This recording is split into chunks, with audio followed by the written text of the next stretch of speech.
Good morning, ma'am. Good morning, miss. Good morning, ma'am.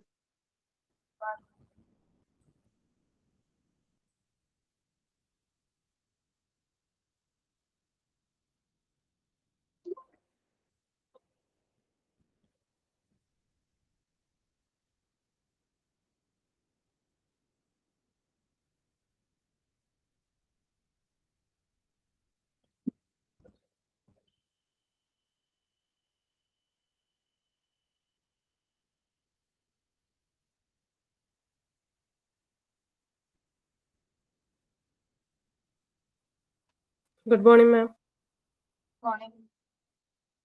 Morning, ma'am.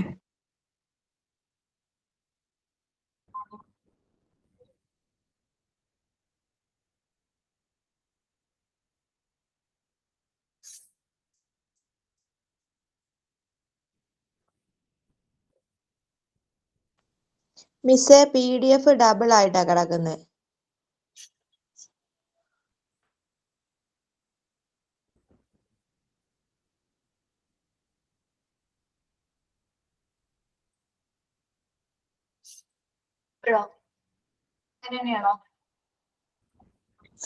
ഇല്ല, ആയിട്ടില്ല.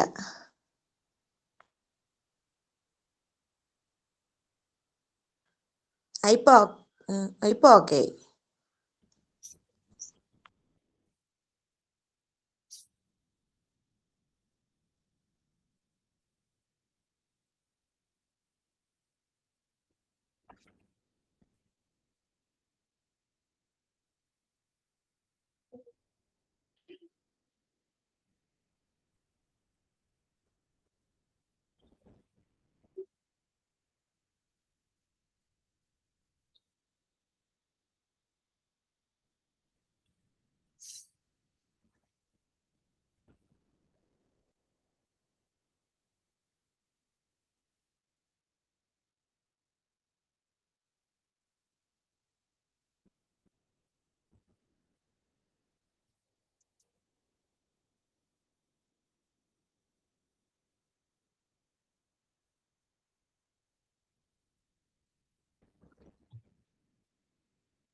PDF എല്ലാവർക്കും കാണാമോ?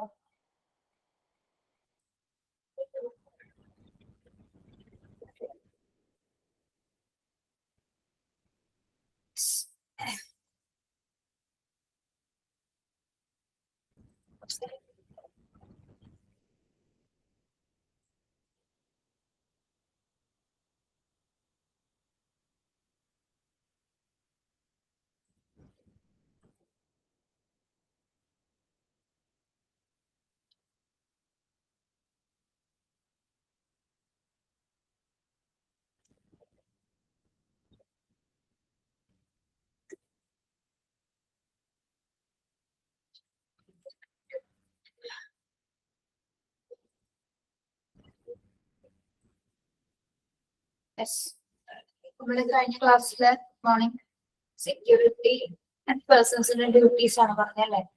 Morning Saranya. Next നോക്കുന്നത് triage ആണ് കേട്ടോ.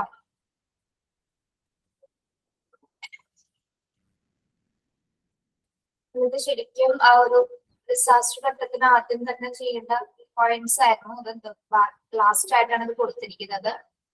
അതായത് പ്രയോറിറ്റി അനുസരിച്ച് എങ്ങനെയാണ് കാറ്റഗറൈസ് ചെയ്യുന്നതെന്നാണ് ഇതിൽ കൊടുത്തിരിക്കുന്നത് കേട്ടോ.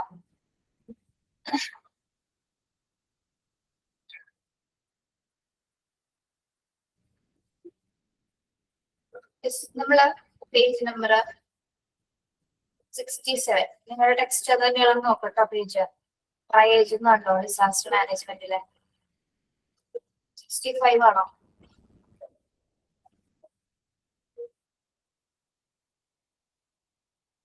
Yes.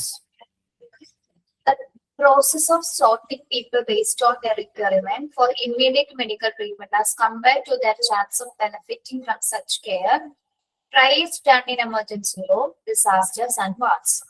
When limited medical resources must be allotted to enhance the number of survivors. Yes. Trials in the പ്രക്രിയ എന്താണ്? Sorting people based on their requirements for immediate medical treatments. അല്ലെ, പേഷ്യൻസിന്റെ ഗുരുതരാവസ്ഥ നോക്കിയതിനു ശേഷം അവർക്ക് ട്രീറ്റ്മെന്റ് കൊടുക്കുന്ന ഒരു പ്രക്രിയയാണ് ട്രയേജ് എന്ന് പറയുന്നത്. ഓക്കെ, അതായത് ഇമ്മീഡിയറ്റ് ആയിട്ട് തന്നെ നമ്മൾ എന്താണ് പേഷ്യൻസിനെ നമുക്ക് കൃത്യമായിട്ട് തിരിച്ചറിയാൻ പറ്റും. ഇമ്മീഡിയറ്റ് അറ്റൻഷൻ കൊടുക്കേണ്ട കേസുകൾ ഏതൊക്കെയാണ്, ഡിലൈഡ് കേസ് ട്രീറ്റ്മെന്റ് കൊടുക്കേണ്ട കേസസ് ഏതൊക്കെയാണെന്നുള്ള രീതിയിൽ നമ്മൾ അവരെന്ത് ചെയ്യുന്നു, കാറ്റഗറൈസ് ചെയ്യുന്നു. ഓക്കെ, ഹോസ്പിറ്റലിൽ ഈ ഒരു സമയത്ത് വരുന്ന എല്ലാ പേഷ്യൻസിനും നമുക്ക് ഒരേപോലെ എല്ലാ റിസോഴ്സസും ഉപയോഗിച്ചുകൊണ്ട് അവരെ ട്രീറ്റ് ചെയ്യാൻ പറ്റുമോ ഈ ഒരു സമയത്ത്?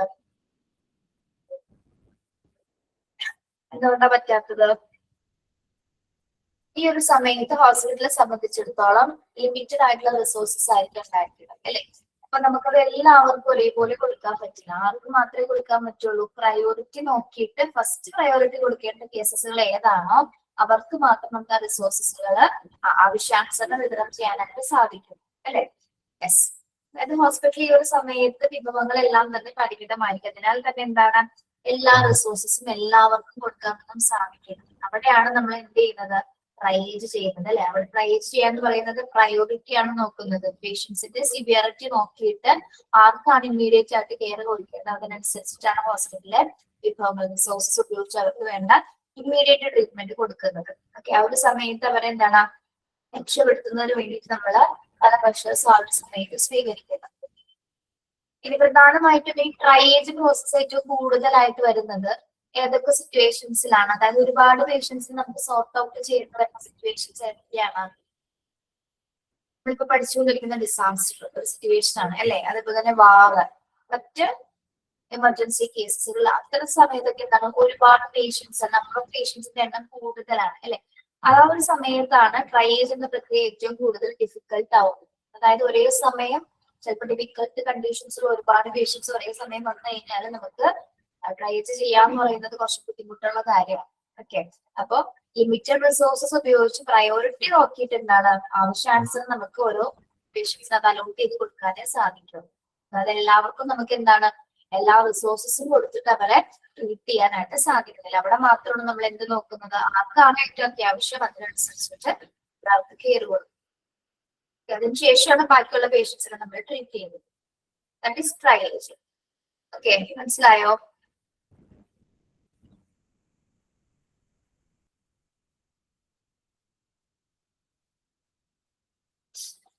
ഓക്കെ, നമ്മളിപ്പോ പറഞ്ഞ കാര്യങ്ങൾ അനുസരിച്ച് പേഷ്യൻസിനെ നമ്മൾ കാറ്റഗറൈസ് ചെയ്യുന്നത് എങ്ങനെയൊക്കെയാണ്? ഒന്ന് കാറ്റഗറി 1, 2, 3 and 4. ഓക്കെ, ഫസ്റ്റ് കാറ്റഗറിയിൽ വരുന്ന കേസസുകൾ എന്തൊക്കെയാ, ഏതൊക്കെ മെഡിക്കൽ കണ്ടീഷൻസ് ആണെന്നാണ് ഇവിടെ പറയുന്നത് കേട്ടോ. പ്രയോറിറ്റി 1 കൊടുക്കേണ്ട കേസസുകൾ ഏതൊക്കെയാണെന്നാണ് ഇവിടെ പറയുന്നത്. അപ്രോക്സിമേറ്റ്ലി 20% ചാൻസസ് ഉള്ള കേസസുകൾ മാത്രമാണ്. ഓക്കെ, അത് ഏതൊക്കെയാണെന്നാണ് നമ്മൾ പഠിക്കുന്നത്. അപ്പോൾ കാറ്റഗറി 1 ഇമ്മീഡിയറ്റ് ട്രീറ്റ്മെന്റ് പ്രയോറിറ്റി 1 ഇതൊക്കെയാണ് കേട്ടോ. കാറ്റഗറി 1 ഇമ്മീഡിയറ്റ് ട്രീറ്റ്മെന്റ് കൊടുക്കേണ്ട കേസസുകൾ ഏതൊക്കെയാണ്? Severe bleeding, obstruction of respiratory tract, pneumothorax, hemothorax, hypovolemic shock, extremity severely injured, facial burns, burns to upper respiratory tract. Okay. ഇപ്പൊ പറഞ്ഞ കാര്യങ്ങളാണ് നമ്മൾ ഇമ്മീഡിയറ്റ് ആയിട്ട് പേഷ്യൻസിന് ട്രീറ്റ്മെന്റ് കൊടുക്കേണ്ട കണ്ടീഷൻസ്. ഇതിലെ ഫസ്റ്റ് എന്താണെന്ന് അറിയാലോ, സിവിയർ ആയിട്ട് ഉണ്ടാവുന്ന ബ്ലീഡിങ്സ് അല്ലെ. ബ്ലീഡിങ് കൂടി കഴിഞ്ഞാൽ എന്താണ് കൺട്രോൾ ചെയ്യാവുന്നത് കുറച്ച് ബുദ്ധിമുട്ടുള്ള കാര്യമാണ് അല്ലെ. ബ്ലീഡിങ് നിൽക്കാതാവുന്ന സിറ്റുവേഷൻസിൽ ആ പേഷ്യൻസ് മരിക്കാനായിട്ടുള്ള സാധ്യതയുണ്ട്. ഓക്കെ. അതേപോലെ തന്നെ നെക്സ്റ്റ് എന്താണ് പറയുന്നത്, ഒബ്സ്ട്രക്ഷൻ ഓഫ് റെസിപ്പിറേറ്ററി ട്രാക്ട്. ഒബ്സ്ട്രക്ട് ചെയ്യുക, റെസിപ്പിറേറ്ററി ട്രാക്റ്റിൽ ഒബ്സ്ട്രക്ഷൻ ഉണ്ടാവാന്ന് പറയുന്ന എന്ത് സിറ്റുവേഷൻ ആയിരിക്കും? സിറ്റുവേഷൻ ആയിരിക്കും ശ്വാസനാളത്തിലെ ശ്വാസോച്ഛ്വാസം തടസ്സപ്പെടുന്ന സിറ്റുവേഷൻ ആണ്. അതായത് ഒരു പേഷ്യന്റിന് നോർമൽ രീതിയിൽ പുറത്തെടുക്കാൻ പറ്റാത്ത രീതിയിലുള്ള സിറ്റുവേഷൻസ് ഉണ്ടാവും. അതായത് ശ്വാസനാളത്തിനുള്ളിൽ ശ്വാസോച്ഛ്വാസം തടസ്സപ്പെടുന്ന സിറ്റുവേഷൻ ആണ് എന്താ ഒബ്സ്ട്രക്ഷൻ ഓഫ് റെസിപ്പിറേറ്ററി ട്രാക്ട് എന്ന് പറയുന്നത്. എയർവേ തടസ്സപ്പെടുക എന്നുള്ളത് കേട്ടോ. അത്തരം സിറ്റുവേഷൻസ് നമ്മൾ ഇമ്മീഡിയറ്റ് ആയിട്ട് ട്രീറ്റ്മെന്റ് കൊടുക്കേണ്ട കേസസുകളാണ്. Next one, pneumothorax. എന്ത് സിറ്റുവേഷൻ ആയിരിക്കും ന്യൂമോതൊറാക്സ്? എവിടെയെങ്കിലും പഠിച്ചിട്ടുണ്ടാവും എന്നുള്ളത്. ചെസ്റ്റിനും ലങ്സിനും ഇടയിൽ എയർ തിങ്ങി നിൽക്കുന്ന സിറ്റുവേഷൻസ് ആണ് അല്ലെ ന്യൂമോതൊറാക്സ് എന്ന് പറയുന്നത്. ഓക്കെ, അതും ഇമ്മീഡിയറ്റ് ട്രീറ്റ്മെന്റ് കൊടുക്കുന്ന കേസസുകളാണ് ഇവിടെ. ഹീമോതൊറാക്സ് എന്ന് പറയുന്നത് എന്തായിരിക്കും? അപ്പോ ഹീമോതൊറാക്സ് എന്ത് സിറ്റുവേഷൻ ആണ്? നെഞ്ചിന്റെ ഭിത്തിക്കും ശ്വാസകോശത്തിനിടയിലായിട്ടുള്ള പ്ലൂറൽ സ്പേസിൽ അല്ലെ, നെഞ്ചിന്റെ ഭിത്തിയിലും അല്ലെങ്കിൽ ശ്വാസകോശത്തിന് ഇടയിലായിട്ടുള്ള പ്ലൂറൽ സ്പേസസിൽ എന്ത് കോട്ട് ചെയ്ത് നിൽക്കുന്ന സിറ്റുവേഷൻ ആണ്? ബ്ലഡ് അല്ലെ. രക്തം അടിഞ്ഞുകൂടുന്ന ആ സിറ്റുവേഷൻ ആണ് ഹീമോതൊറാക്സ് എന്ന് പറയുന്നത്. ഓക്കെ, ഹീമോതൊറാക്സ് എയർ ആണ് തങ്ങി നിൽക്കുന്നത്. ഇവിടെ എന്താണ് ഹീമോതൊറാക്സ് എന്ന് പറയുന്നത്? ചെസ്റ്റിന്റെ ഭിത്തിക്കും ശ്വാസകോശത്തിന് ഇടയിലായിട്ട് എന്താണ് പ്ലൂറൽ സ്പേസസിൽ അല്ലെ, പ്ലൂറൽ അറയില് ബ്ലഡ് കോട്ട് ചെയ്ത് നിൽക്കുന്ന സിറ്റുവേഷൻസ് ആണ്. എന്ത് ഗുരുതരമായിട്ടുള്ള അവസ്ഥയാണ് കേട്ടോ. സിമ്പിൾ ആയിട്ടുള്ള ഒരു കേസല്ല, ഗുരുതരമായിട്ടുള്ള ഒരു സിറ്റുവേഷൻ ആണ് എന്ത് ഹീമോതൊറാക്സ് എന്ന് പറയുന്നത്. അതായത് നമുക്ക് നെഞ്ചിനുണ്ടാകുന്ന ആഘാതങ്ങൾ, ഈ ഡിസാസ്റ്റർ സംഭവിക്കുന്ന സമയത്ത് നെഞ്ചിന് ഏൽക്കുന്ന ചെസ്റ്റിന് ഏൽക്കുന്ന ആഘാതങ്ങളൊക്കെയാണ് ഇത്തരം സിറ്റുവേഷൻസിലേക്ക് കാരണമാകുന്നത്. ഓക്കെ, അപ്പോ സിവിയർ ആയിട്ടുള്ള ചെസ്റ്റ് പെയിൻ ഒക്കെ ആയിരിക്കും ആ ഒരു സമയത്ത് പേഷ്യൻസിന് ഉണ്ടായിരിക്കുക. പിന്നെന്താണ്,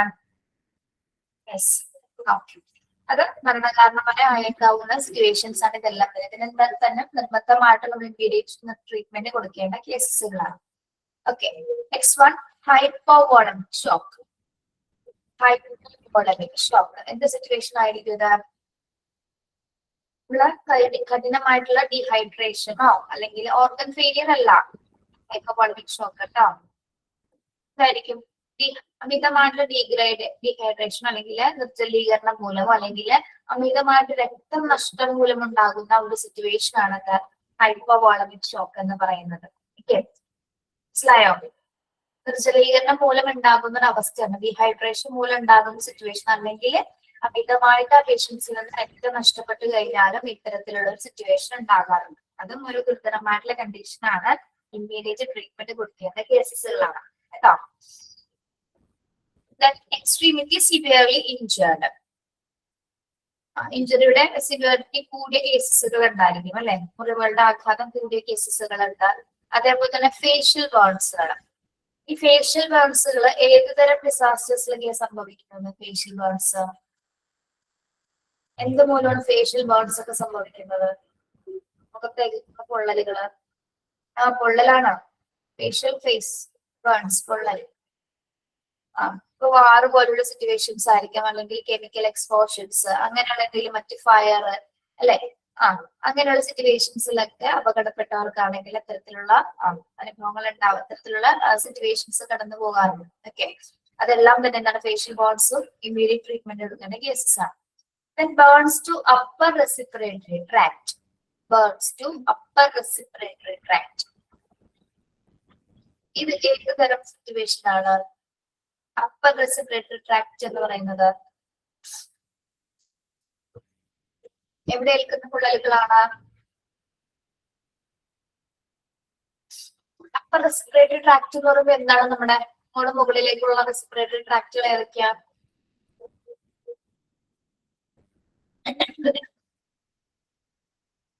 ഏതൊക്കെയാണ് അപ്പർ റെസ്പിറേറ്ററി ട്രാക്ടുകൾ? ഏതൊക്കെയാണ്? ഇവിടെ മുകളിലേക്ക്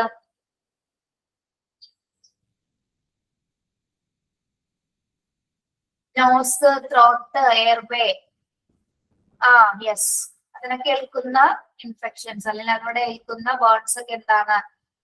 ഈ ഒരു ഭാഗത്തിന് മുകളിലായിട്ട് എന്ത് തരത്തിലുള്ള പൊള്ളലുകൾ സംഭവിച്ചാലും എന്താണ് അല്ലെങ്കിൽ എന്താണ് പേച്ച്. ഇത് ശരിക്കും പറഞ്ഞാൽ പൊള്ളലേൽക്കാതെ തന്നെ ശ്വാസകോശത്തിൽ അണുബാധ ഉണ്ടാവുന്ന സമയത്ത് മുകളിലേക്ക് ഇത്തരത്തിലുള്ള ഇൻഫെക്ഷൻസ് വരാറുണ്ട്. ഓക്കെ, അത് ഗുരുതരമായിട്ടുള്ള കണ്ടീഷൻസ് ആണ്, ലങ്സിനെയാണ് അത് ഏറ്റവും കൂടുതൽ ബാധിക്കുന്നത്. ഓക്കെ, നോർമൽ രീതിയിൽ പേഷ്യൻസിനെ ബ്രീത്ത് എടുക്കാനോ അല്ലെങ്കിൽ ശ്വാസോച്ഛ്വാസം നോർമൽ രീതിയിൽ എടുക്കാനായിട്ടുള്ള സിറ്റുവേഷൻ അവിടെ ഉണ്ടാവില്ല. ഇത്തരത്തില് നോസിനും ത്രോട്ടിനും എയർവേസിനൊക്കെ തടസ്സം നേരിട്ട് കഴിഞ്ഞാൽ ഡിഫിക്കൽട്ട് ആയിട്ടുള്ള സിറ്റുവേഷൻ ആയിരിക്കും ആ പേഷ്യൻസ് നേരിടുന്നത്. Okay, yes. അപ്പൊ നമ്മളിപ്പോ പറഞ്ഞത് എന്താണ്? ഇമ്മീഡിയറ്റ് ട്രീറ്റ്മെന്റ് കൊടുക്കുന്ന ഫസ്റ്റ് ട്രയേജ് കാറ്റഗറിയിലെ പ്രയോറിറ്റി 1 ആണ്. അപ്പൊ ഈ കേസസ് പേരുകൾ നിങ്ങൾ പഠിക്കണം, അതിന്റെ എക്സ്പ്ലനേഷൻസ് ഒന്നും പഠിക്കണ്ട, പേരുകൾ പഠിക്കുക കേട്ടോ. എക്സ്പ്ലനേഷൻ ചോദിക്കുകയാണെങ്കിൽ ന്യൂമോതൊറാക്സിന് മാത്രം ചോദിക്കുള്ളൂ. അതിന്റെ നോട്ട് ഞാൻ ഫസ്റ്റ് മോക്ക് ടെസ്റ്റ് ഞാൻ ഇട്ടേക്കാം, എന്താണ് ക്വസ്റ്റ്യൻസ് വരുന്നതെന്നുള്ളത് കേട്ടോ. ഓക്കെ, അല്ലാതെ വേറൊന്നും ചോദിക്കില്ല. നിങ്ങൾ പക്ഷെ പേരുകൾ പഠിക്കണം. കാറ്റഗറി 1 വരുന്ന കേസുകൾ ഏതൊക്കെയാണ്? Severe bleeding, obstruction of respiratory tract, pneumothorax, hemothorax, hypovolemic shock, then extremity severe injured, facial burns and bites to upper respiratory tract. Okay. മനസ്സിലായോ? ഇതിൽ ഏതെങ്കിലും ഒരു കണ്ടീഷൻ മനസ്സിലാവാത്തുണ്ടോ?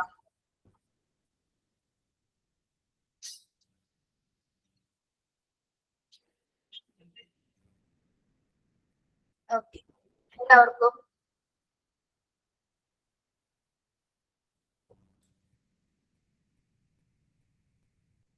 ഫേഷ്യൽ ബേൺസ് എന്താണോ മുഖത്തേൽക്കുന്ന പൊള്ളലുകള് കെമിക്കൽ എക്സ്പോഷർ മൂലോ അല്ലെങ്കിൽ എന്താ പറയാ തീപിടുത്തം അല്ലെങ്കിൽ എന്തെങ്കിലും ആസിഡ് അങ്ങനെ എന്തെങ്കിലുമൊക്കെ സിറ്റുവേഷൻസ് ഉണ്ടാവുന്ന സമയത്ത് നമ്മളിപ്പോ വലിയ ഫയർ ഒക്കെ ഉണ്ടാവുന്ന സമയത്ത് ആൾക്കാർക്ക് പൊള്ളലുകൾ ഏൽക്കുന്നത് ഏറ്റവും കൂടുതൽ ചിലപ്പോൾ പെട്ടെന്ന് ആഘാതം സംഭവിക്കുന്നത് ഫേസിനായിരിക്കുള്ളൂ. Okay, obstruction of respiratory tract എന്ന് പറഞ്ഞാൽ നമ്മുടെ ശ്വാസം തടസ്സപ്പെടുന്ന സിറ്റുവേഷൻസ്. ന്യൂമോതൊറാക്സ് എന്ന് പറഞ്ഞാൽ നമ്മുടെ ചെസ്റ്റിന്റെ തിക്കും നെഞ്ചിനിടയിൽ ശ്വാസകോശത്തിനിടയിലായിട്ട് എയർ തിങ്ങി നിൽക്കുന്ന സിറ്റുവേഷൻ.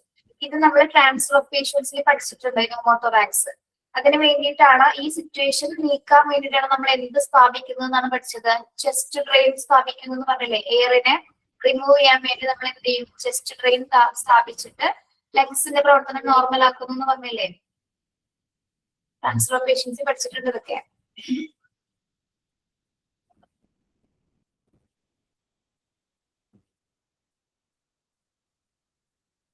ഓക്കെ, വേറെ എവിടെയെങ്കിലും മനസ്സിലാവുന്നുണ്ടോ അതില്?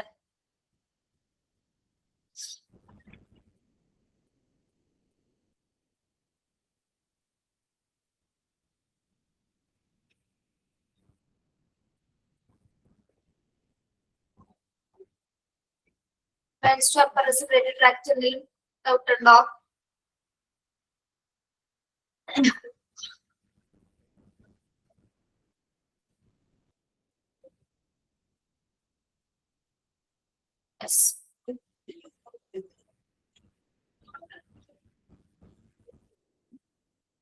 ഓക്കെ, എല്ലാരും ഓക്കെ ആണെങ്കിൽ ഓക്കെ പറയാം.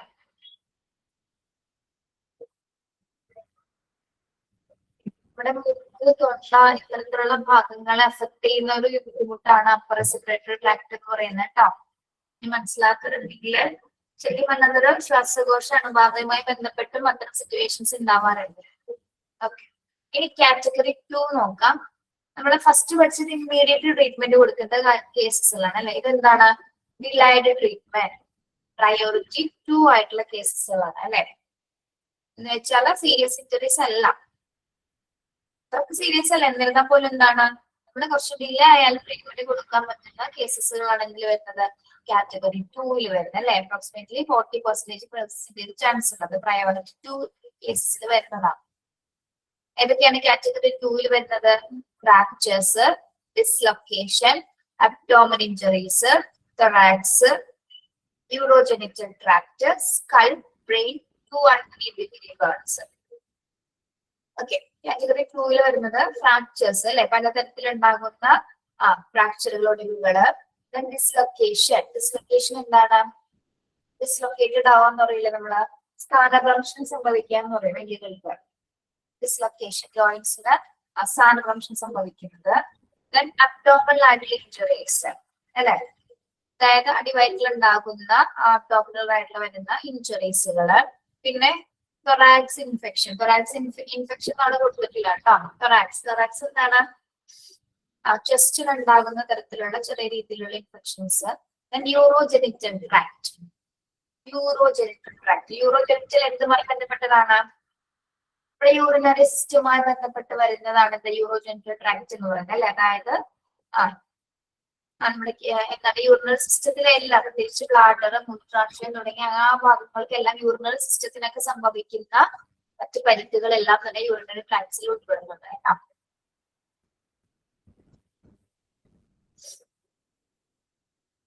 അത്തരം യൂറിനറി ട്രാക്റ്റുമായി ബന്ധപ്പെട്ട് വരുന്ന എല്ലാ ഓർഗൻസിലും ഉണ്ടാകുന്ന ടൈപ്പ് ഓഫ് ഇൻഫെക്ഷൻസ് ആണ് അതിൽ വരുന്നത്. Skull and brain. സ്കൾ എന്താണ്? സ്കൾ തലയോട്ടി അല്ലെ, തലയോട്ടി. ഓക്കെ, തലയോട്ടിക്ക് എന്ത് പരിക്കേൽക്കുന്നത്?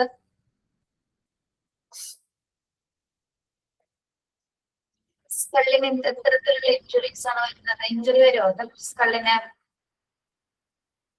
പൊട്ടൽ ഉണ്ടാവുന്നുണ്ട് അല്ലെ, പൊട്ടല് സംഭവിക്കാം. ചിലപ്പോ ചില പേഷ്യൻസ് വീഴുന്ന സമയത്തൊക്കെ നല്ല രീതിയിൽ തല അടിച്ചൊക്കെ വീഴുന്ന പേഷ്യൻസ് ആണെങ്കിൽ എന്താണ്, ചെറിയ രീതിയിൽ ആ ഒരു ട്രോമ ഉണ്ടാവാനും, അതായത് ചെറിയ രീതിയിൽ ഭയങ്കര സീരിയസ് ആയിട്ടല്ലേ വരുന്ന പോലെ എന്താണ്, നമ്മുടെ തല അടിച്ച് വീഴുന്ന സമയത്ത് നമുക്ക് തലടി പുറം ഭാഗത്ത് നല്ല, ഈ ഒരു ഭാഗത്താണ് വീഴുന്നെങ്കിൽ എന്താണ്, തലടി ഒരു ഭാഗത്ത് നല്ല രീതിയിൽ പെയിൻ അനുഭവപ്പെടാറുണ്ട് അല്ലെ. അത് സീരിയസ് കണ്ടീഷനിലല്ലേ, കാറ്റഗറി 1-ലല്ല ഇപ്പൊ എന്ന് പറയേണ്ടത്.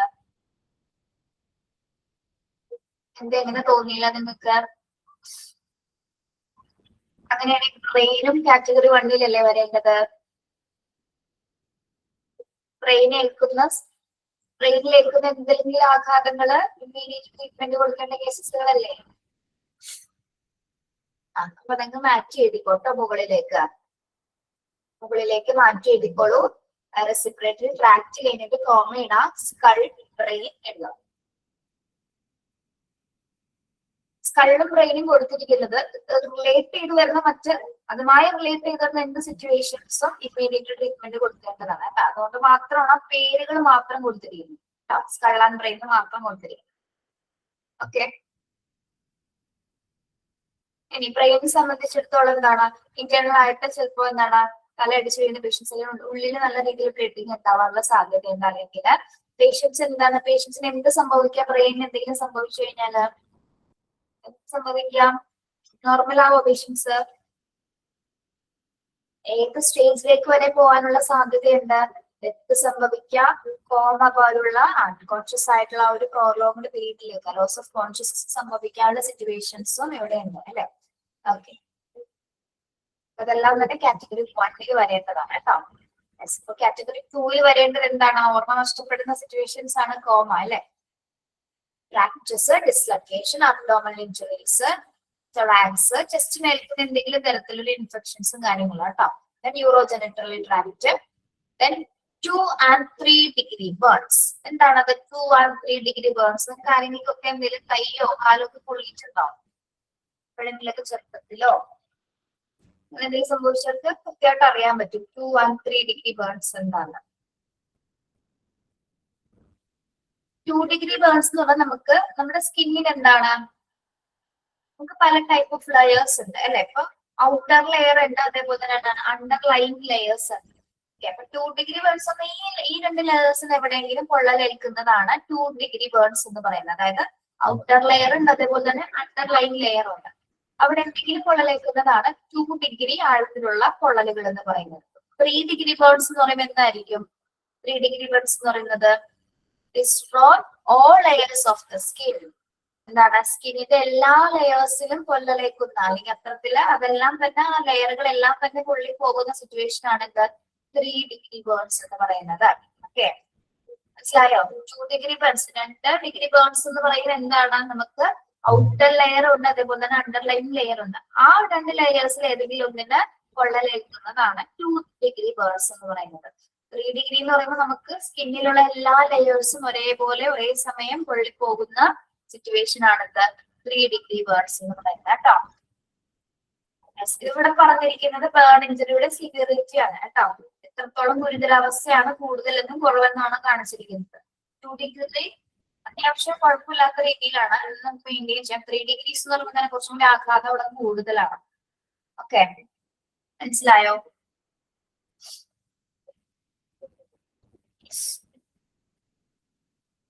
അപ്പോ ഇത് ഏത് തരം കേസുകളാണ്? പ്രയോറിറ്റി 2 കേസുകളാണ്, ഡിലൈഡ് ട്രീറ്റ്മെന്റ് കേസസുകളിലാണ് ഇത് വരുന്നത്. കാറ്റഗറി 2.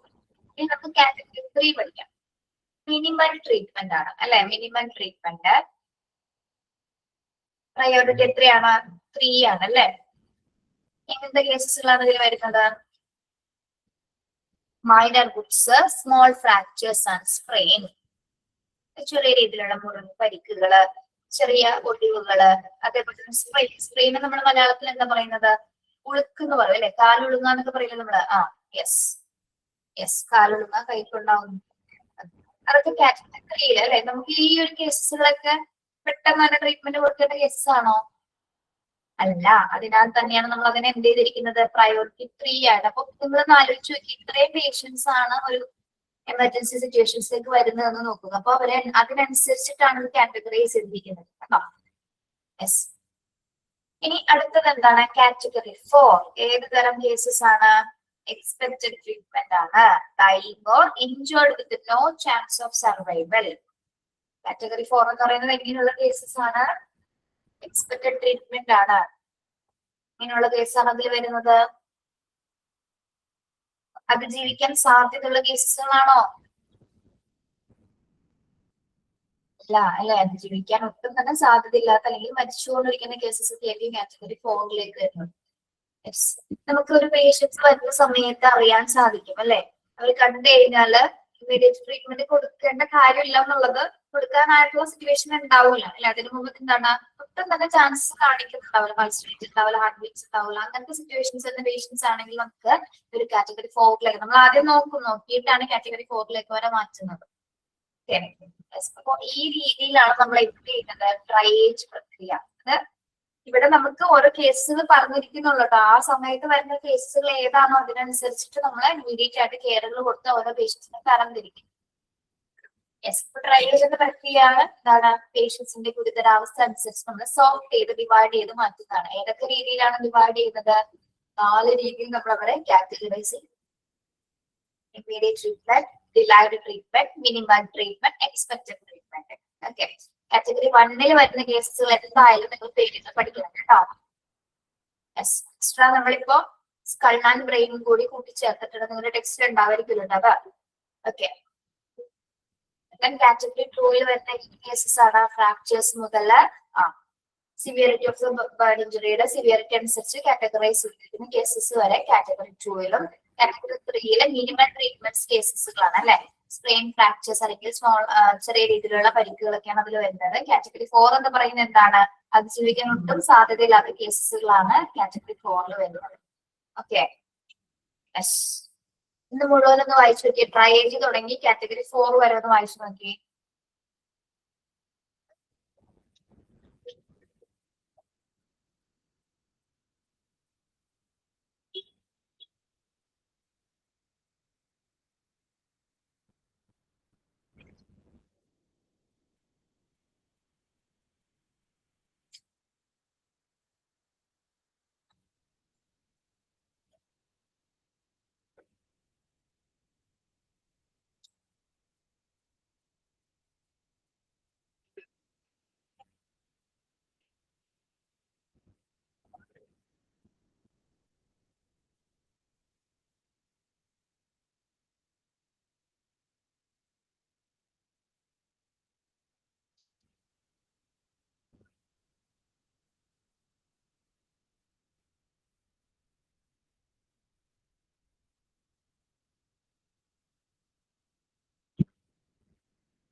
ക്ലിയർ അല്ലേ? യെസ്. നമ്മളിപ്പോ എന്ത് ചെയ്തു? പേഷ്യൻസിനെ ട്രൈ ചെയ്തു. ഇനി അവരെ നമുക്ക് എന്ത് ചെയ്യണം? ടാഗിങ് ചെയ്യണം അല്ലെ? ടാഗിങ് ചെയ്യുന്നത് കളർ ടാഗ്സുകൾ ഉപയോഗിച്ചിട്ടാണ്. ഇപ്പൊ ഇവിടെ പറഞ്ഞിരിക്കുന്ന പോലെ കാറ്റഗറൈസ് ചെയ്തിട്ടുണ്ടെങ്കിൽ നമ്മൾ ഇവിടെയും പേഷ്യൻസിന് ടാഗ് കൊടുക്കുന്നത് എങ്ങനെയൊക്കെയാണ്? Priority for removing patients from disaster site. അതായത് അവരുടെ പ്രയോറിറ്റി അനുസരിച്ചിട്ടാണ് പേഷ്യൻസ് നമ്മൾ അവിടെ റിമൂവ് ചെയ്യുന്നത്. അതിന് വേണ്ടിയിട്ട് നമ്മൾ എന്ത് ചെയ്യുന്നു? ടാഗിങ് സംവിധാനം ഏർപ്പെടുത്തിയിട്ടുണ്ട് അല്ലെ? അതിൽ ഫസ്റ്റ് ടാഗ് എന്ന് പറയുന്നത് എങ്ങനെയുള്ള കേസസുകളാണ്? ക്രിട്ടിക്കൽ പേഷ്യൻസിന് റെഡ് കളർ ടാഗ് ആയിരിക്കും ഇടുന്നത്. ഓക്കെ, ക്രിട്ടിക്കൽ ആയിട്ടുള്ള പേഷ്യൻസിന് ഫസ്റ്റ് പ്രയോറിറ്റി എന്താണ്? റെഡ് ടാഗുകളും അർജന്റ് പേഷ്യൻസിനോ യെല്ലോ ടാഗ്സ് ആയിരിക്കും. അതായത് ഡിലേഡ് ട്രീറ്റ്മെന്റ് കിട്ടുന്ന പേഷ്യൻസ് ആണ് അല്ലെ? അർജന്റ് പേഷ്യൻസിന് യെല്ലോ കളർ ടാഗും walking wounded green tag third position. Walking wounded എന്ന് പറഞ്ഞാൽ എന്താണ്? പരിക്കുകളുണ്ട്, എന്നാലും നടക്കാൻ പറ്റുന്ന കേസസിൽ നടന്നു വരാൻ പറ്റുന്ന പേഷ്യൻസ് ഉണ്ടാവും അല്ലെ? പരിക്കുകൾ സംഭവിച്ചിട്ടും നടക്കാൻ പറ്റുന്ന കേസസ് ഉള്ള പേഷ്യൻസ്. ഇതൊക്കെ എന്താണ്? ചെറിയ മുറികൾ ഉണ്ടാവും അല്ലെ? അത് ഗ്രീൻ ടാഗ് ആണ് അവർക്ക് ഇടുന്നത്. Then last dead or any dying ഏത് കളറാണ്? Black tag. Last dead or any dying എന്താണ്? ബ്ലാക്ക് ടാഗ് ആണ് ലാസ്റ്റ് ഓഫ് ഇടുന്നത്. ഇങ്ങനെയാണ് പ്രയോറിറ്റി അനുസരിച്ച് പേഷ്യൻസിനെ നമ്മൾ കളർ ടാഗ് ചെയ്യുന്നത്. ഓക്കെ, ഇതൊന്നും പഠിക്കണം കേട്ടോ, ഏതൊക്കെ കളർ ആണെന്നുള്ളത് ചോദിക്കാറുണ്ട്. ക്രിട്ടിക്കൽ പേഷ്യൻസിന് ഏത് കളറാണ്? Red tag. അർജന്റ് പേഷ്യൻസിന് യെല്ലോ, വാക്കിംഗ് വുഡഡിന് green and red and black tag. Okay, yes.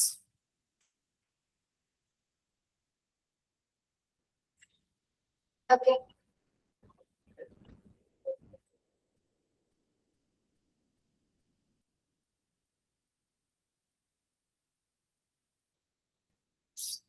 Okay, ഒരു മിനിറ്റ്.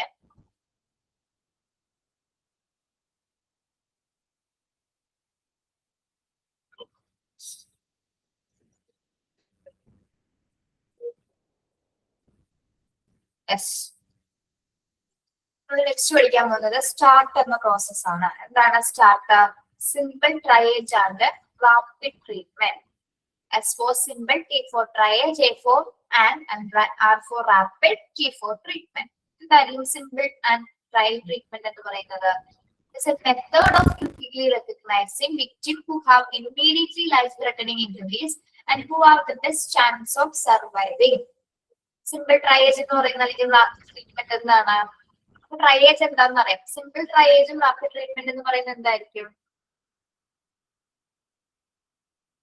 ഒരു മെഡിക്കൽ പ്രൊസീജിയർ ആണ്, മെഡിക്കൽ മെത്തേഡ് തന്നെയാണ് അല്ലെ? എന്തിനു വേണ്ടിയിട്ടാണ് നമ്മൾ ഈ ഒരു പ്രക്രിയ ഇവിടെ നടത്തുന്നത്?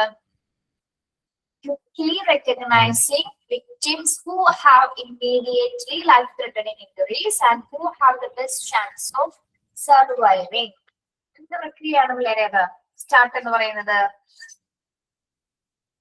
നമുക്ക് പേഷ്യൻസിനെ പെട്ടെന്ന് തിരിച്ചറിയാൻ വേണ്ടി പെട്ടെന്ന് ക്രിട്ടിക്കൽ കണ്ടീഷനുള്ള പേഷ്യൻസിന്, ലൈഫ് ത്രെട്ടനിങ് ഇഞ്ചുറീസ് സംഭവിച്ച പേഷ്യൻസിനെ നമുക്ക് പെട്ടെന്ന് ഐഡന്റിഫൈ ചെയ്യാൻ വേണ്ടിയിട്ടുള്ള ഒരു ചെറിയൊരു പ്രോസസ് ആണ് simple triage and rapid treatment എന്ന് പറയുന്നത്. പറഞ്ഞു വരുമ്പോ എന്താണെന്ന് കാര്യം മനസ്സിലായോ? അതായത് ജീവന് ഭീഷണിയായിട്ടുള്ള പേഷ്യൻസിനെ, അത്രയും പേഷ്യൻസിനെ മികച്ച രീതിയിൽ എത്രയും പെട്ടെന്ന് നമുക്ക് ട്രീറ്റ്മെന്റ് കൊടുക്കാൻ പറ്റുന്ന ഒരു മെത്തേഡ് ആണത് സ്റ്റാർട്ട് എന്ന് പറയുന്ന പ്രക്രിയ. ഓക്കെ, അപ്പൊ സ്റ്റാർട്ടിന്റെ എക്സ്പാൻഷൻ ഒന്ന് അണ്ടർലൈൻ ചെയ്തിടാം കേട്ടോ, പഠിക്കാം. യെസ്, ഇനി ഇതിന്റെ പ്രോസസ് പറഞ്ഞു കഴിഞ്ഞാൽ നിങ്ങൾക്ക് മനസ്സിലാവുള്ളൂ കേട്ടോ. സ്റ്റാർട്ട് എന്ന് പറയുമ്പോൾ അതിന്റെ ഫസ്റ്റ് സ്റ്റെപ്പ് എന്താണ്? നമ്മുടെ ഓൾറെഡി ട്രയേജിന്റെ ഫസ്റ്റ് സ്റ്റെപ്പ് എന്താ? ഫസ്റ്റ് സ്റ്റെപ്പ് സോർട്ട് ഔട്ട് ചെയ്യുക അല്ലെ? Yes, first steps in start is to sort out victims into ambulatory and non-ambulatory by giving verbal instructions. ഇവിടെ നമ്മൾ വിക്ടിംസിനെ എങ്ങനെയാണ് കാറ്റഗറൈസ് ചെയ്യുന്നത്? ആംബുലേറ്ററി പേഷ്യൻസ് എന്നും നോൺ ആംബുലേറ്ററി പേഷ്യൻസ് എന്ന രീതിയിൽ വെർബൽ ഇൻസ്ട്രക്ഷൻസ് കൊടുത്തിട്ട് നമ്മൾ എന്ത് ചെയ്യും? അവിടെ കാറ്റഗറൈസ് ചെയ്യും. വെർബൽ ഇൻസ്ട്രക്ഷൻസ് കൊടുക്കുക എന്ന് പറയുന്നത് എന്താണ്? വെർബൽ ഇൻസ്ട്രക്ഷൻസ് വെർബലി എന്താണ്? വെർബൽ ഇൻസ്ട്രക്ഷൻസ് കൊടുക്കാൻ പറഞ്ഞത്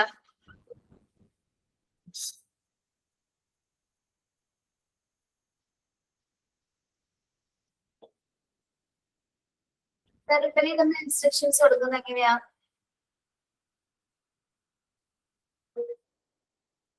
ഒന്ന് പറഞ്ഞേ നിങ്ങള്.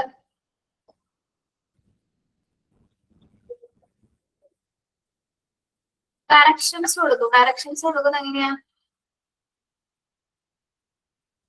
എന്ത് ഡയറക്ഷൻസ് ആണ് പേഷ്യൻസിനോട് നമുക്ക് ചോദിക്കാൻ പറ്റുന്നത്?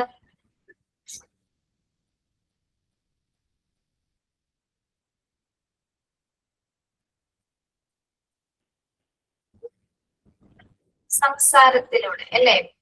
ഓക്കെ, അപ്പൊ എന്തൊക്കെ നമുക്ക് ആ ഒരു സമയത്ത് ചോദിക്കാൻ പറ്റും പേഷ്യൻസിനോട്? ട്രെയിനിങ് ആണോ അവിടെ വരുന്നത്?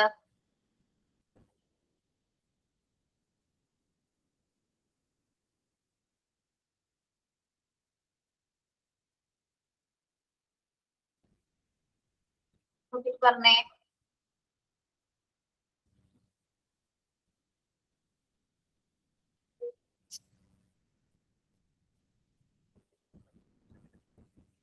കൈകൾ ഉയർത്തൂ, കാലുകളൊന്ന് ഉയർത്താമോ, നിങ്ങളൊന്ന് ചരിഞ്ഞ് കിടക്കാമോ, കണ്ണൊന്ന് തുറക്കാമോ, മനസ്സിലാകുന്നുണ്ടോ? നമ്മൾ അങ്ങനെ ഡോക്ടേഴ്സ് ചോദിക്കുന്നത് കേട്ടിട്ടില്ലേ?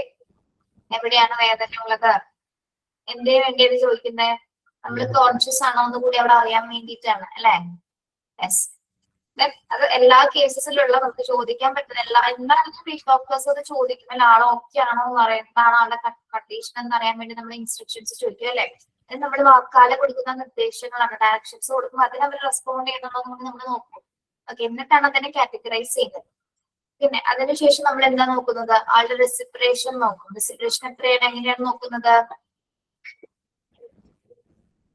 30 ബീറ്റ്സില് കുറവാണോ കൂടുതലാണോ ആദ്യം നോക്കുന്നത്?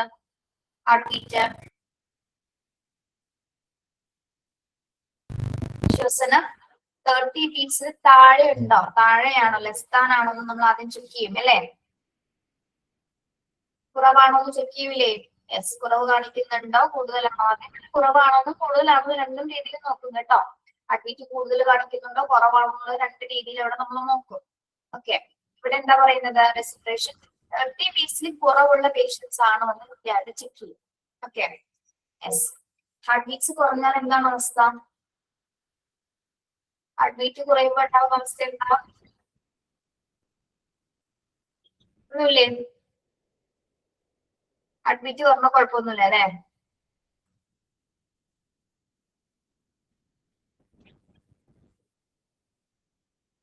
യെസ്.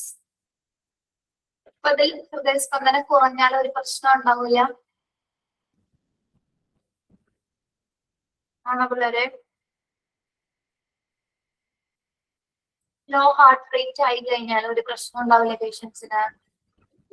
സീരിയസ് ആകാനുള്ള സാധ്യതയില്ലേ? ഡെത്ത് സംഭവിക്കാനുള്ള സാധ്യതയുണ്ട്.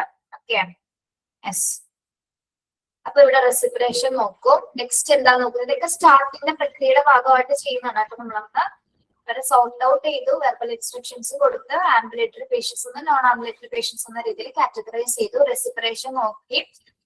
ലെസ് ദ 30 മിനിറ്റ്സിൽ കുറവുള്ള പേഷ്യൻസ് ഏതൊക്കെയാണുള്ളത് കാറ്റഗറൈസ് ചെയ്തു. പിന്നെ എന്താണ് പെർഫ്യൂഷൻസ് നോക്കും നമ്മൾ. എന്താണ് പെർഫ്യൂഷൻ എന്ന് പറയുന്നത്? ബ്ലഡ് ഫ്ലോസ് ആണ് അല്ലെ അവിടെ?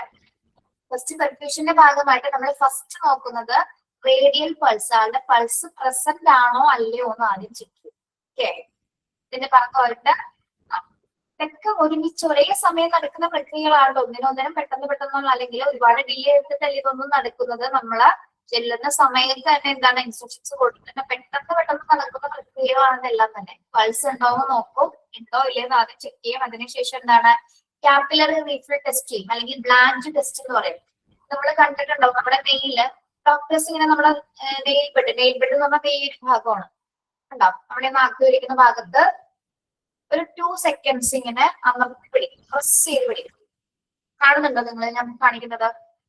പ്രസ് ചെയ്ത് പിടിച്ചതിന് ശേഷം ഒരു 2 സെക്കൻഡ്സ് പിടിച്ചതിന് ശേഷം അദ്ദേഹം ഡോക്ടേഴ്സ് കൈവിടുന്ന സമയത്ത് നമ്മുടെ ഇവിടെ ഫിംഗേഴ്സിന്റെ ഇവിടെ ആയിട്ട് അല്ലെങ്കിൽ എന്താണ് വൈറ്റ് കളറോ റെഡ് കളറിലോ കാണിക്കും. റെഡ് കളർ കാണിക്കുന്നുണ്ടെങ്കിൽ എന്താണ് ബ്ലഡിന്റെ ഫ്ലോ നല്ല രീതിയിൽ ഉണ്ട് എന്നാണ് അതിനർത്ഥം. ദെൻ വൈറ്റ് കളർ ആണെങ്കിലോ ബ്ലഡ് ഫ്ലോ ഇല്ല എന്നുള്ളതാണ് അതിൽ മീനിങ്. നിങ്ങൾ ഇത് കണ്ടിട്ടുണ്ട് എങ്ങനെ ചെയ്യുന്ന ഡോക്ടേഴ്സ്?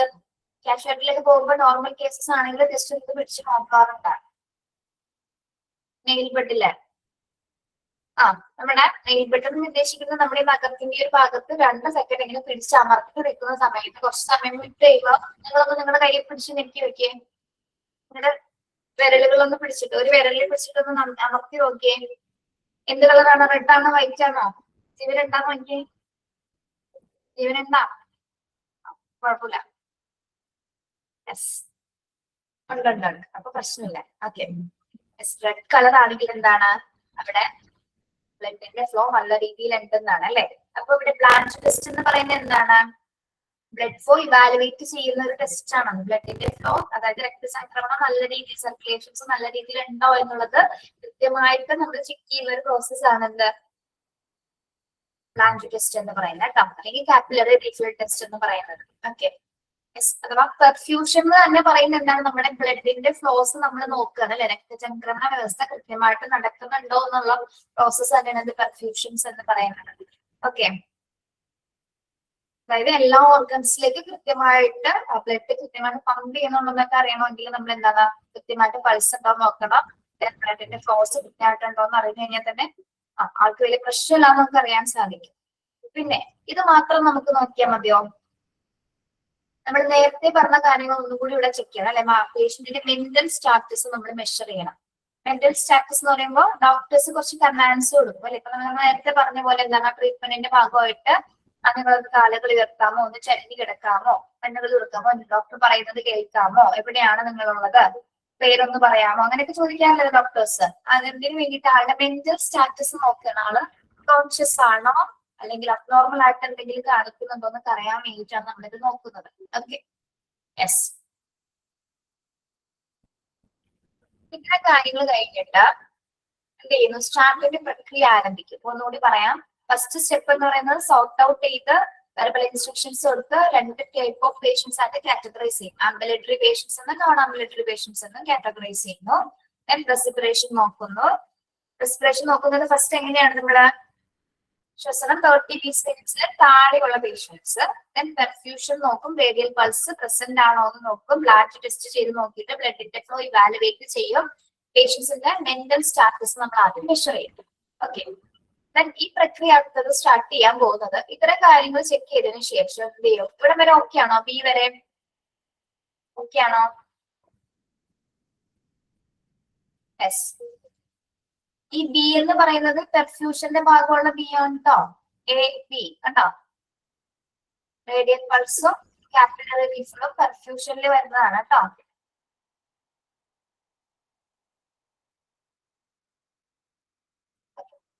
ഇനി സ്റ്റാർട്ട് പ്രക്രിയ ആരംഭിക്കുന്നത് എങ്ങനെയാണ്? Open the airway. Airway open ചെയ്യുന്നു, ബ്ലീഡിംഗ് സ്റ്റോപ്പ് ചെയ്യുന്നു. Then elevate the legs for shock.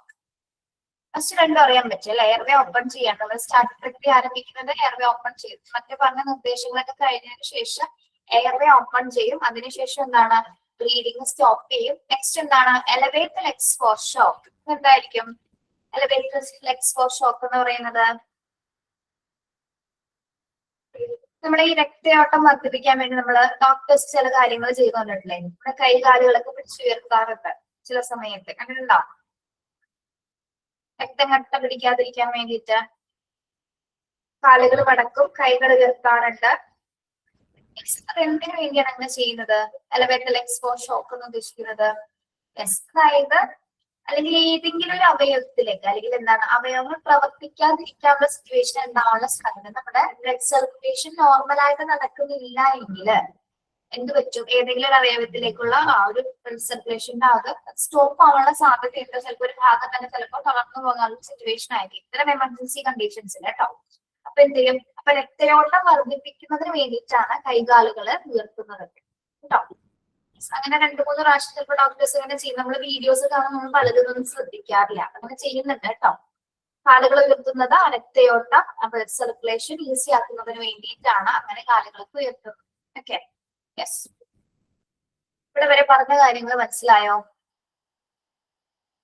വേദനയൊക്കെ ഉണ്ടാവും അല്ലെ. വേദന ഉണ്ടാവും. എന്നിരുന്നാൽ പോലും എന്താണ്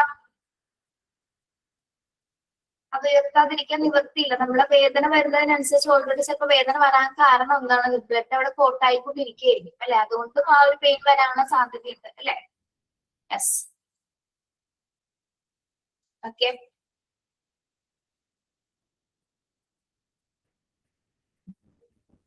ചില സമയത്ത് നിങ്ങളൊരു കാര്യം മറന്നു പോകരുത് കേട്ടോ. ഞാൻ ഡോക്ടർ അല്ല, ടീച്ചറാണ്. പല കുട്ടികളും പല ക്ലാസ്സിൽ പല സംശയങ്ങളൊക്കെ പറഞ്ഞു കൊടുക്കാറുണ്ട്.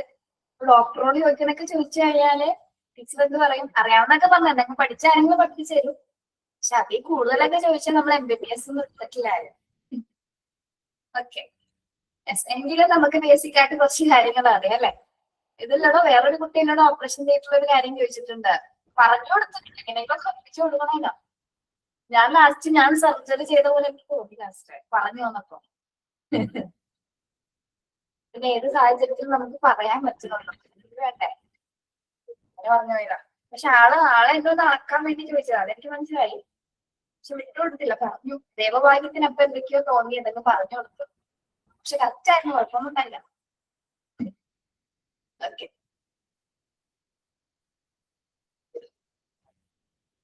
ചോദിച്ചെന്താണ് ഡെലിവറി സമയത്തുള്ള ക്വസ്റ്റ്യൻ ആണ് അത്. ചോദിച്ചു കഴിഞ്ഞാൽ ശരിയാവില്ല പറഞ്ഞാൽ. അപ്പൊ ആള് ഒരു എന്താ പറയാ, ഒരു ക്വസ്റ്റ്യൻ ഇട്ട് നമ്മളിപ്പോ നമ്മൾ പണ്ട് മാത്സ് ഒക്കെ പഠിച്ച നമുക്ക് വഴിക്കണക്കുകൾ ഓർമ്മയുണ്ടാവും, പ്രോബ്ലംസ് ചെയ്തിരുന്നത്.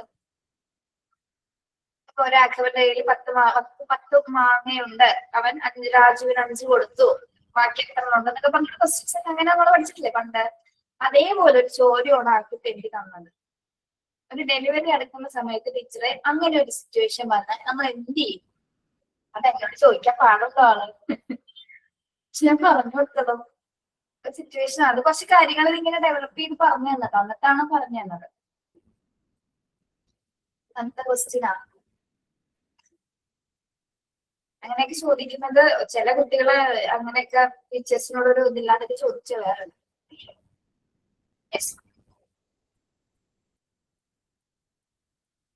പ്രസവിക്കാൻ പാടില്ല എന്ന് പറയാനേ അങ്ങനെ പറഞ്ഞു കൊടുക്കണമായിരുന്നല്ലേ.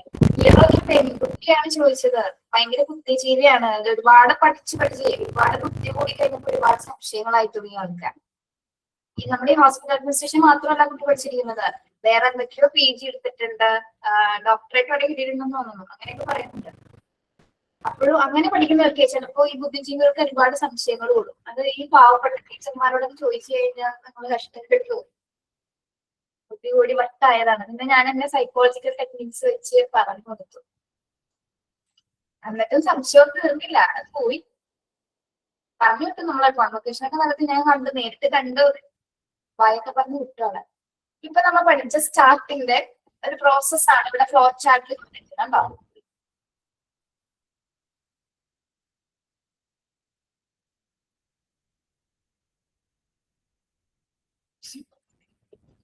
കാണാൻ പറ്റുന്നുണ്ടോ നിങ്ങളുടെ ടെക്സ്റ്റില്? യെസ്. അപ്പൊ സ്റ്റാർട്ടിന്റെ ഒരു ഭാഗത്തെ പ്രക്രിയ നമുക്ക് പഠിക്കാം കേട്ടോ. ഒരു ഭാഗം നോക്കാം കേട്ടോ. ഇവിടെ സ്റ്റാർട്ട് ട്രയേജ് പ്രക്രിയ ആരംഭിക്കുന്നതിന്റെ ഫ്ലോ ചാർട്ട് ആണ് ഫസ്റ്റ് കൊടുത്തിരിക്കുന്നത്. ഇവിടെ ഫസ്റ്റ് പറയുന്നത് എന്താണ്? ഈ പേഷ്യന്റ് ബ്രീത്തിങ്, പേഷ്യൻസിന്റെ ബ്രീത്തിങ് നോ എസ് എന്ന് കൊടുത്തിട്ടുണ്ട്. എന്തായിരിക്കും നോ എസ് എന്ന് അവിടെ കൊടുക്കാൻ കാരണം? ബ്രീത്തിങ് ഇല്ല എങ്കിലും എന്തെങ്കിലും അല്ലെ, ബ്രീത്ത് ഇല്ലെന്നാണെങ്കിലോ ഉണ്ടോ അല്ലെ. ബ്രീത്തിങ് ഇല്ലെങ്കിൽ നമ്മൾ എന്താണ് ആദ്യം എന്ത് ചെയ്യണം? Open patients airways, patients breathing. Airway open ചെയ്ത് നോക്കാം ബ്രീത്തിങ് ഉണ്ടോ എന്നല്ലേ. എയർവേ ഓപ്പൺ ചെയ്യുന്നു. ഓപ്പൺ ചെയ്യുന്ന സമയത്ത് നോ എന്നാണെങ്കിലോ ബ്രീത്തിങ് ഇല്ല. ആള് എന്തായിരിക്കും അപ്പൊ? ഇങ്ങനെ നോക്കണേ, ഡെഡ് ആണ് അല്ലെ. ഉണ്ടായി ഡെഡോ ടൈൽ പരിക്കുകയാണെങ്കിൽ മരിച്ചുകൊണ്ടിരിക്കുകയായിരിക്കും പേഷ്യന്റ്. എയർവേ ഓപ്പൺ ചെയ്യുന്ന സമയത്ത് ചെറിയ രീതിയിൽ ബ്രീത്തിങ് ഉണ്ടെങ്കിലോ എന്ത് ചെയ്യണം? എസ് എന്നാണെങ്കിലോ ഇമ്മീഡിയറ്റ് കെയർ കൊടുക്കണം. കണ്ടോ? ഒരു ഭാഗം മനസ്സിലായിപ്പോ? ഒരു ഭാഗം ഒരു സൈഡ് നോക്കിയാൽ മതിയോ? കണ്ടോ? അപ്പൊ പേഷ്യൻസ് ബ്രീത്തിങ് നോ എന്നാണെങ്കിൽ അപ്പൊ തന്നെ നമ്മൾ എയർവേ ഓപ്പൺ ചെയ്യണം. എയർവേ ഓപ്പൺ ചെയ്തിട്ട് നോ ആണെങ്കിൽ ബ്രീത്തിങ് ഒന്നും കാണിക്കുന്നതിന്റെ ആള് മരിക്കുകയാണ് അല്ലെ. യെസ്, എയർവേ ഓപ്പൺ ചെയ്തപ്പോ ചെറിയ രീതിയിൽ ബ്രീത്തിങ് കാണിക്കുന്നുണ്ട് എങ്കിൽ എന്താണ് ഇമ്മീഡിയറ്റ് ആൾക്ക് ഇത് കൊടുക്കണം, കെയർ കൊടുക്കേണ്ട കേസസ് ആണ്. Okay, yes. ഇത് നോ എന്നാണെങ്കിലുള്ള കാര്യമാണ് കേട്ടോ. ഇനി യെസ് ആണെങ്കിലോ പേഷ്യൻസിന് ബ്രീത്തിങ് ഉണ്ട്. പേഷ്യൻസിന് ബ്രീത്തിങ് ഉണ്ടെങ്കിൽ നമ്മൾ നേരത്തെ പഠിച്ച 2 കാര്യങ്ങൾ അവിടെ നോക്കണം അല്ലെ. ഒന്ന് 30 ബീറ്റ്സിൽ കൂടുതലാണോ 30 ബീറ്റ്സിൽ കുറവാണോ എന്ന് നോക്കണ്ടേ.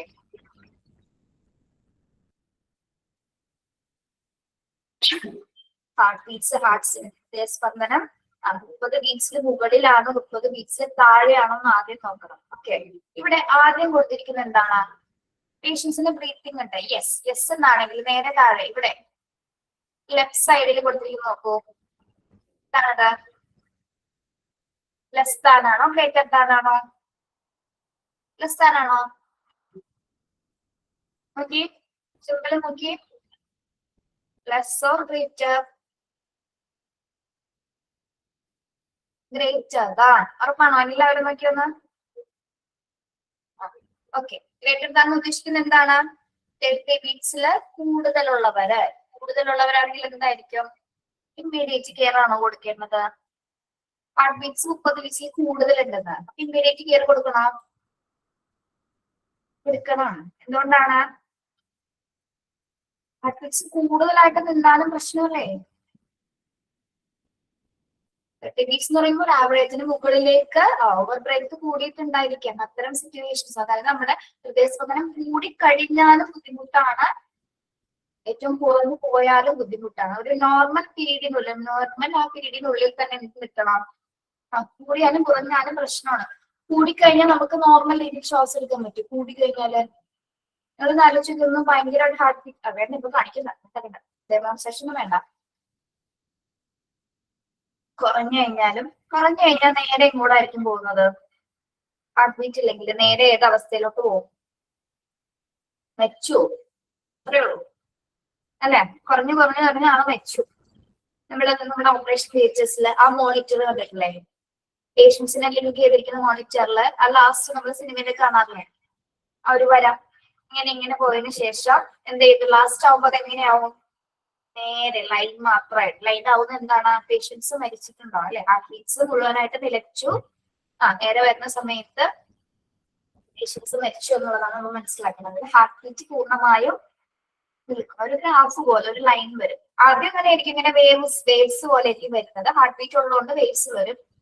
ഇത് നമുക്ക് സിമ്പിൾ ആയിട്ട് നമ്മൾ ECG നോക്കുമ്പോൾ അറിയാൻ പറ്റും അല്ലെ? ECG നിങ്ങൾ കണ്ടിട്ടില്ലേ? ECG റിപ്പോർട്ട്സിൽ നമ്മൾ ഹാർട്ട് റേറ്റ്സ് നിങ്ങളെ പോയിട്ട് കണ്ടിട്ടുണ്ടാവും. അതിൽ വേരിയേഷൻസ് വരുമ്പോഴാണ് എന്ത് കാണിക്കുന്നത്? ആ ലൈൻസിലേക്കും അല്ലെങ്കിൽ നോർമൽ ബ്രീത്ത് അല്ലാത്ത സമയത്താണ് അതിന്റെ ഇമാജസിൽ വ്യത്യാസം വരുന്നത്. വേരിയേഷൻ ഉണ്ടായി കഴിഞ്ഞാൽ ആ പിക്ചറിൽ എന്താണ്? വ്യത്യാസം വരും. ഓക്കെ, അപ്പൊ ഇവിടെ ഫസ്റ്റ് എന്താണ്? ബീറ്റ്സ് കൂടി കഴിഞ്ഞാൽ നമ്മൾ ഇമ്മീഡിയറ്റ് ട്രീറ്റ്മെന്റ് കൊടുക്കുക. ഇനി ബീറ്റ്സ് കുറവാണെങ്കിലോ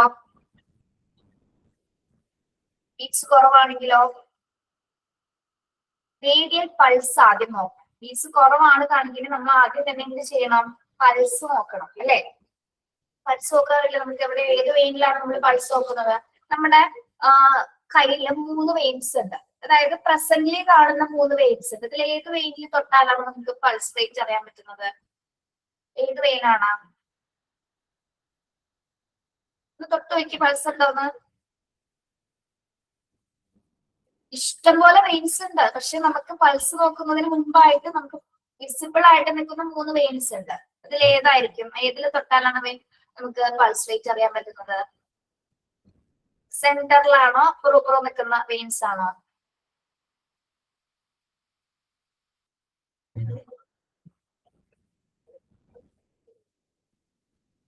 സെന്ററിലാണ് അല്ലെ? പിടിച്ചു നോക്കിയേ.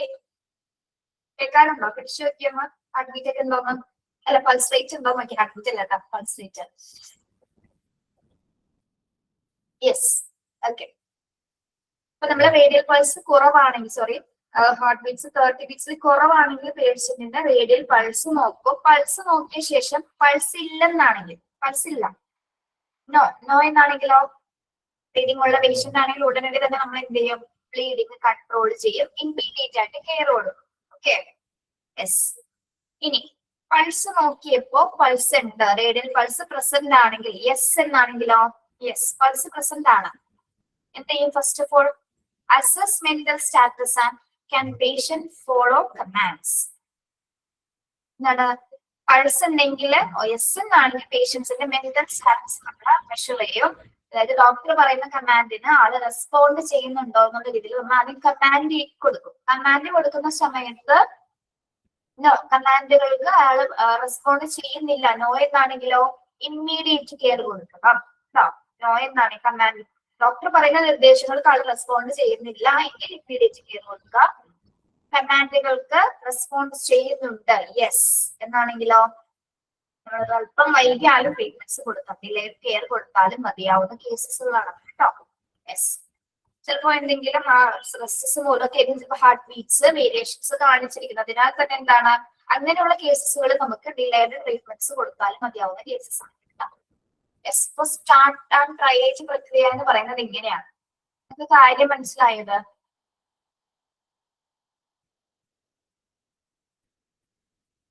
അതുകൂടി പറയണോ?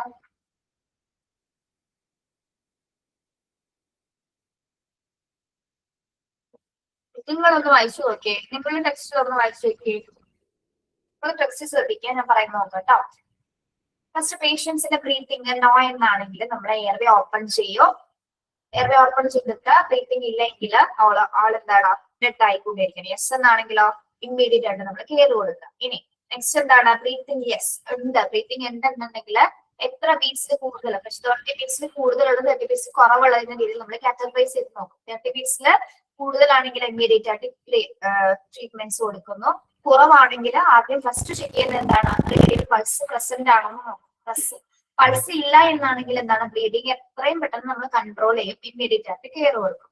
അതിനുശേഷം പൾസ് ഉണ്ടെങ്കിലോ റേഡിയൽ പൾസ് പ്രസന്റ് ആണെങ്കിൽ യെസ് എന്നാണെങ്കിൽ ആളുടെ മെന്റൽ സ്റ്റാറ്റസ് മെഷർ ചെയ്യും.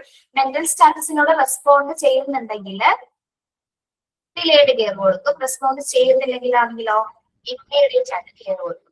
ഡോക്ടർ പറയുന്ന നിർദ്ദേശങ്ങൾക്ക് ആള് റെസ്പോണ്ട് ചെയ്യുകയാണെങ്കിൽ എന്താണ് ആൾക്ക് വേറെ കുഴപ്പമില്ലാന്ന് നമുക്ക് മനസ്സിലാക്കാൻ പറ്റും അല്ലെ. അപ്പൊ അധികം ട്രീറ്റ്മെന്റ് കൊടുത്താൽ മതിയാവും എന്നുള്ളത് നമുക്ക് കൃത്യമായിട്ട് അനലൈസ് ചെയ്യാൻ പറ്റും. ഓക്കെ, അങ്ങനെയാണ് ഈ ഒരു റാപ്പിഡ് ട്രയേജ് പ്രക്രിയ ഫസ്റ്റ് ഓഫ് ഓൾ എമർജൻസി സമയത്ത് നടക്കുന്നത്.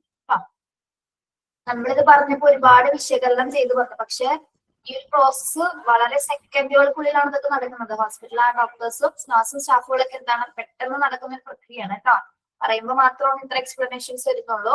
എന്തുകൊണ്ടാണ് പെട്ടെന്ന് നടക്കുന്ന പ്രോസസ്സാന്ന് പറയുന്നത്? ഒരു ജീവൻ രക്ഷിക്കാൻ വേണ്ടി ചെയ്യുന്ന പ്രോസസ്സാണ്. അവിടെ ഒട്ടും തന്നെ സമയം കളയാനായിട്ട് നമുക്ക് പറ്റില്ല. ഓക്കെ, സഡൻ പ്രോസസ്സുകളാണ്. Okay, thank you, have a nice day.